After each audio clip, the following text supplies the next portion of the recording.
वसमत तालुक्याच्या पळसगाव रुंज इंजनगाव शिवारात गणेश फुलझळके यांच्या शेतात अखंड हरिनाम सप्ताह श्री ग्रंथराज ज्ञानेश्वरी पारायण सोहळ्याचं आयोजन मागील 7 दिवसापासून करण्यात आलं असून त्याच सप्ताहाला पंचक्रोशीतील भाविक भक्त मंडळी मोठ्या भक्तिभावाने पारायण ऐकण्यासाठी आले होते।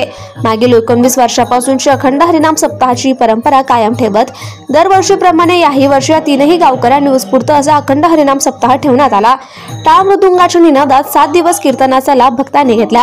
आज काल्याचे कीर्तन मोठ्या भक्तिभावाने झाले।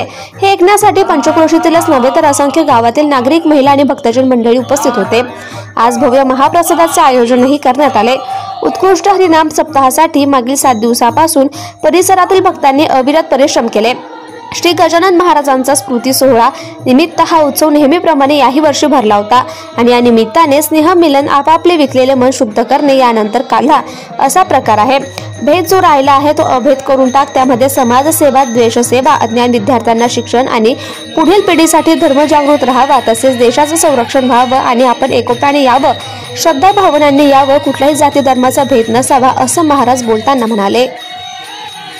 गणेश फुलझळके हा पंचक्रोशीतील सप्ताह चालू आहे। पळसगाव, रुंज आणि इंजनगाव हे तिन्ही गावचा सप्ताह आहे। शिव आहे आणि या शिववर असल्यामुळे तिन्ही गावच्या लोकांचं अन्नदान आहे।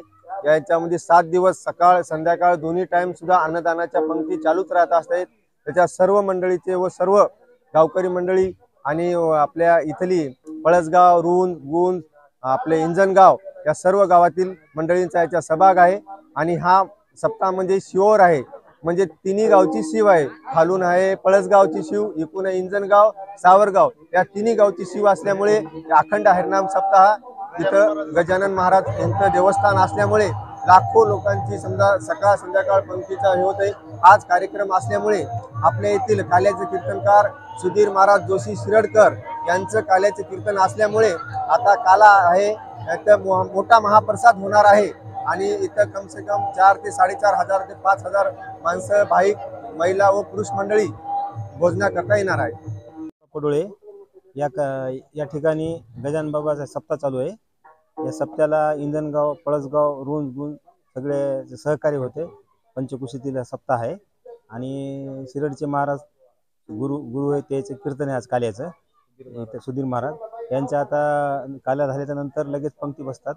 4-5 हजार पब्लिक जेवती। अन्नदानाचा कार्यक्रम कोणी घेतलेला आहे काय? ते सगळ्या पंचक्रोशी कार्यक्रम किती दिवस चालणार आहे?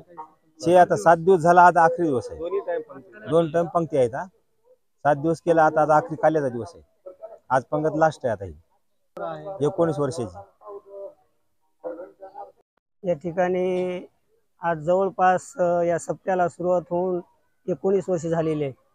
दरवर्षीप्रमाणे, कारण 19 वर्षापासून चालत आलेला हा गजानन महाराजांचा अखंड हरिनाम सप्ताह आहे आणि या ठिकाणी ते पंचक्रोशीतील जे काही 5 गावचे लोक आहेत त्या सर्व लोकांच्या मंडळीच्या सहकार्यातून हा सप्ताह होत असतो।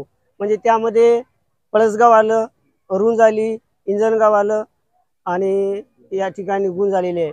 असे मिळून हे पंचक्रोशीतील जे गावकरी मंडळ आहेत त्या सर्वांच्या मदतीने या ठिकाणी सप्ताह होत असतो। मग आता सप्त्यातील जे काही दररोजचे कार्यक्रम असतात, सकाळी 4 ते 6 काकडा असतो, 6 ते 10 ज्ञानेश्वरी पारायण असतं, 10 ते 12 गजानन महाराज चरित्र वाचन असतं, दुपारी 5 ते 6 हरिपाठ असतो आणि रात्री 8:30 ते 10:30 दररोजच्या प्रमाणे एक महाराजांचं असं कीर्तन असतो। असं दररोज असतं आणि दररोज सकाळी अन्नदान असतं। सकाळी काही मंडळी करतात, रात्री काही मंडळी करतात।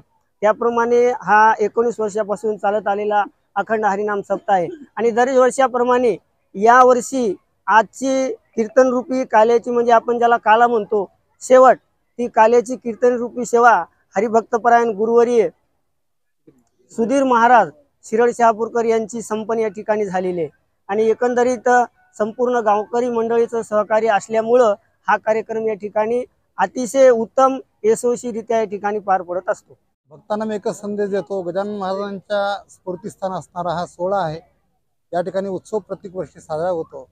स्नेह संमेलन, आपापले विटलेले मन शुद्ध करणे, त्यानंतर काल हा प्रकार असा आहे की भेद जो राहिला अभेद करून टाकणे, सगळा द्वेष सोडणे, याच्यामध्ये समाजसेवा, द्वेष सेवा, ज्ञान, विद्यार्थ्यांना शिक्षण आणि पुढील पिढीसाठी धर्म जागृत राहावा आणि देशाचं संरक्षण व्हावं, आपण एकोप्याने या ठिकाणी यावं. विविध कार्यक्रमद्वारे लोकमंडळिकापासून आपण जे करीत आलेली परंपरेपासून त्या ठिकाणी नाद कोणताच प्रकारचा नसावा आणि शुद्ध अंतकरणानं वैष्णव संप्रदायामध्ये केला जाणारा हा प्रकार आहे. त्याच्यामध्ये द्वेष, जात, कुठलाही भाव नाही, फक्त प्रेम आणि श्रद्धा या भावनेनं हा ठिकाणी मेळावा या ठिकाणी आम्ही आयोजित करतो आणि सगळ्या लोकांचे, या पंचकृषी लोकांचं सहकार्य होते.